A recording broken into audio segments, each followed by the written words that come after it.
Setelah diresmikan pada bulan Maret tahun 2022 lalu, UPT Pusat Bahasa Internasional Tengku Umar Kabupaten Aceh Barat telah berhasil melahirkan lulusan untuk peserta didik gelombang pertama periode Juni sampai dengan Agustus tahun 2022.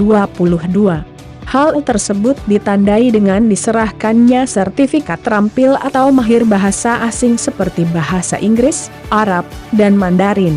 UPT Pusat Bahasa Internasional Tengku Umar Kabupaten Aceh Barat kepada peserta didik gelombang pertama oleh Bupati Aceh Barat diwakili Asisten Administrasi Umum Setdakap Aceh Barat, Nyekna, SC, MDev, di Aula Gedung B Komplek Dinas Pendidikan dan Kebudayaan Aceh Barat pada Rabu, 28 September 2022.